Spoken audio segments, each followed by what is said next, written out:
चलें बात शुरू करते हैं।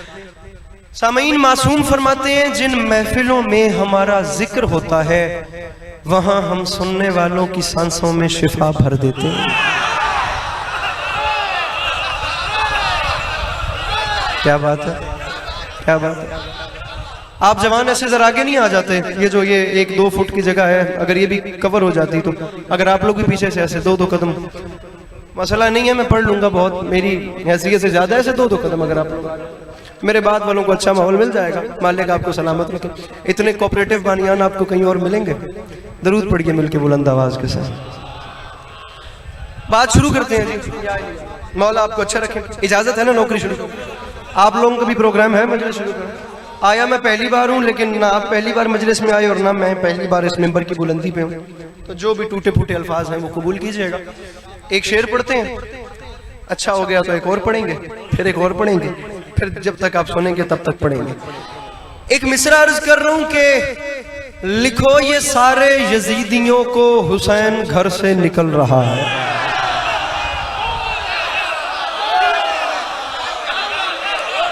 हाथ उठाना और उठाना, ऐसे नहीं करना। इतना नफीस बन के मुझे नहीं सुनना, नहीं तो जगह चेंज करेंगे। जगह बड़ी कीमती है। यहाँ चुप बंदा वाली ये बात को गवारा नहीं। लिखो ये सारे यजीदियों को हुसैन घर से निकल रहा है। मजमून मेरा तैयारी है फलसफा बैत को लेकर। अगर आप कैन आई से समथिंग प्लीज, अगर आप मेरे साथ थोड़ा सा तामन करें तो मैं एक मुश्किल बात कर रहा हूं। जनाब रिजवान की अहमद साहब मिंबर पे आ गए, अगरचे के ऐलान किसी और का था, लेकिन मालिक इनको भी अपनी हिफ्ज़-ओ-मान में रखे। लिखो ये सारे यजीदियों को, इजाजत है नौकरी शुरू करो। लिखो ये सारे, बस अब आप मुझे देखिए, मेरे बाद इन्हें फिर आप खुल के देखिए। मुझे आप ज्यादा नहीं देखेंगे, इन्हें ज्यादा देखेंगे। और मैंने वैसे भी यहाँ कभी कभी आना होता है तो मुझे जाया भी न कीजिएगा। लिखो ये सारे यजीदियों को। मेरे मोहतरम अंकल कहूँ या भाई, पहला मिसरा मैंने पढ़ दिया, जितनी दुआ बनती थी उतनी मैं ले चुका। ये एहसन भाई दूसरा मिसरा मैं पढ़ रहा हूँ, अपने मजमे से मुझे कीमत ले दें, मैं इसके बाद दाद मांगू, मैं जनाब कनी में पूरे इलाके का मुजरिम हूँ, मुझे दूसरे सेंटेंस की दुआ चाहिए। 1400 साल पहले हुसैन फरमा गए थे, लिखो ये सारे यजीदियों को हुसैन घर से निकल रहा है, उसे लिखो कि हमारे हुर का जमीर करवट बदल रहा है। अल्लाह इन हाथों को किसी का मोहताज न करे। ये हाथ इमाम ज़माना के कदमों पे मस हो, मिलके नारे हैदरी। कोई कतल मुकाबला वगैरह नहीं है, ना किसी से बड़ी पढ़नी है ना किसी से छोटी पढ़नी।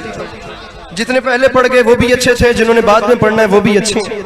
ये इतना अच्छा पढ़ने वालों की फहरिस्त में खुदा की कसम अली अब्बास अस्करी की हैसियत इतनी सी है जितनी हैसियत किसी हसीन चेहरे पे छोटे से तिल की होती है। ठीक है ना? बस मैं गया।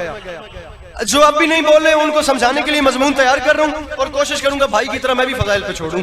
लिखो ये सारे तारीख, अब बात शुरू हो गई आपकी तरफ से दे रहे हैं। तारीख कहती है 28 रजब को मेरे मौला अलैहिस्सलातु वस्सलाम ने करबला के लिए मदीना छोड़ा। सामीन गरामी, अरबाब दान ने शरबाब ज़ौ, अरबाब अज़ा, ये 27 रजब का वाक़या मदीना मुनव्वरा दरबार वलीद पे अल्लाह और अहले बैत रसूल लानत फरमाए। वलीद ने अपने दरबार में हुसैन को बुलाया। वलीद यजीद का नौकर था। जब दरबारियों को पता चला कि हुसैन बादशाह दरबार में तशरीफ ला रहे हैं, बाबा जी जब इत्तला पहुंची तो पता है उन्होंने क्या किया? उन्होंने हुसैन के आने से पहले दो मंसूबे बना लिए। पहला प्लान उनका यह था, हुसैन के आने पे कोई खड़ा नहीं होगा, एहतराम नहीं करना। दूसरा प्लान उनका यह था, जो दरबान दरवाजे पे खड़े थे उन्हें हुक्म दे दिया गया कि तुमने दरवाजे के आगे से पर्दा नहीं हटाना। अली का लाल खुद आएगा, अली का लाल खुद पर्दे को उठा के नीचे से गुजरेगा। जब हुसैन नीचे से झुक के गुजरेंगे तो हम हुसैन को प्रेशराइज कर लेंगे। एक मैं मिंबर पे कह रहा हूं, ये कौम इन दिनों में बड़ा पैसा लगा रही है, लेकिन वो जा कहां रहा है ये किसी को नहीं समझ आ रही। ये बंधे हुए हाथों की लाज रखना, जब तक ये मेंटेनेंस लेवल की ग्रोथ नहीं होनी तो मजलिस में आने का फायदा नहीं है। बंधे हुए हाथों की लाज रखना, मुझे कीमत ले दें और मैं गया। पहला मंसूबा ये था, खड़ा कोई ना हो। दूसरा मंसूबा यह था, दरबान दरवाजे के आगे से पर्दा ना उठाएं। हुसैन जामिन है, हुसैन बादशाह जामिन, हाथ दिल पे रखना, दिल को है तो बोलना वरना चुप रहना। ये मंसूबे तैयार थे, एक उठना नहीं, दूसरा पर्दा नहीं उठाना। मंसूबे तैयार थे, लेकिन वाए रोबे इमामत के जब शम्स इमामत उफक के दरवाजे पे तुलू हुआ, हुसैन अलैहिस्सलाम पर्दे के इस जानिब थे। अली के लाल को पता चल गया इन्होंने मंसूबा तैयार किए रखा है। अली के लाल ने किया क्या? मेरे मौला ने बस पलक झपकी, हवा का झोंका आया, पर्दा उड़ा के ले गया। अली का लाल दरबार में दाखिल हुआ, वलीद की आंख में आंख डाल के फरमाते हैं, बदबख्त तूने देख लिया तेरे दरबार में ये पर्दा तेरी रियाया ने नहीं उठाया, हमारी रियाया ने उठा।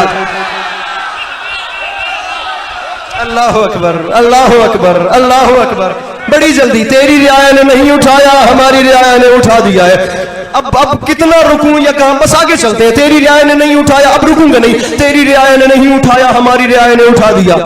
अब मुझे खुद सोच के बताएं, खतीब मिंबर सलूनी के बच्चों से अच्छा कलाम कौन करे? अरे अली के बच्चों से अच्छा भी पूरी जमीन पे किसी को बोलना आता है? रिजवान क़यामत साहब, अली के बच्चों से अच्छा कौन बोले? अब यहां पता नहीं कौन बोले और कौन ना बोले। तारीख कहती है मेरे मौला की डायलॉग डिलीवरी कुछ ऐसी थी, अली के लाल के जुमले वलीद पे टूटे ही कुछ ऐसे कि हुसैन के जुमलों के एहतराम में प्रेशराइज होके हुसैन बादशाह की तारीफ और एहतराम में तख्त वाली मसनद से सबसे पहले वो बदबख्त खड़ा हो गया जिसने बाकियों को बैठने का कहा था। जब वो खड़ा हुआ तो बड़ी जल्दी, जब वो खड़ा हुआ तो तमाम दरबारी खड़े हुए। अब ऐसे भाई मुझे देखिएगा, अब तो तमाम दरबारी भैया खड़े हैं। अब अली के लाल ने बीच में प्रोटोकॉल से चलना शुरू किया। अब तमाम दरबारी खड़े हैं, अली का लाल प्रोटोकॉल से चल रहा है। दाएं से आवाज आई मौला मेरा सलाम, बाएं से आवाज आई मौला मेरा, कौन? बाप के दुश्मन, मौला मेरा सलाम, मौला मेरा सलाम, मौला मेरा सलाम, मौला मेरा सलाम, मौला मेरा सलाम, मौला मेरा सलाम। दाद के पीछे अली के पास अस्करी लड़ने मरने वाला जाकिर ही नहीं, ना मिंबर कुटसाना। ये देखना वो चीजें मैं छोड़ चुका हूं सब। मुझे ये देखो, ये बहुत छोटा नौकर हूं। आज के दिन में जितने जाकिरीन है मैं सबका नालैन बरदार भी नहीं कहलवा सकता। मैं तो इतना छोटा नौकर हूं, खुदा की कसम। लेकिन चिल करना है, जुमला सुनना है, समझना है। मुझे व्हाट्सएप पे मैसेज कर देना, इंस्टाग्राम पे, मैं तब भी राजी हूं। बताना मुझे जरूर कि अली के पास इसकी लुत्फ आया या नहीं आया। यहां भले रिलैक्स होकर जुमला समझना। सलाम सलाम सलाम सलाम सलाम। तमाम दरबारियों के सलाम से बेनियाज होकर पंजतन का गरूर वलीद के तख्त के सामने आके उसकी आंख में आंख डाल के फेफड़ा फाड़ सदा लगा के कहता है, बता मुझे दरबार बुलाया क्यों? वलीद ने कहा, हूं मैं यजीद का नौकर, लेकिन आप बहुत बड़े हैं, बातें बाद में करेंगे। सरकार पहले मेरे तख्त पे तशरीफ तो रखे। उसकी बादशाहत और तख्त को पांव की ठोकर मार के अली के लाल ने कहा, बदबख्त तुझे नहीं पता कुरान रहल के अलावा और कहीं आता ही नहीं।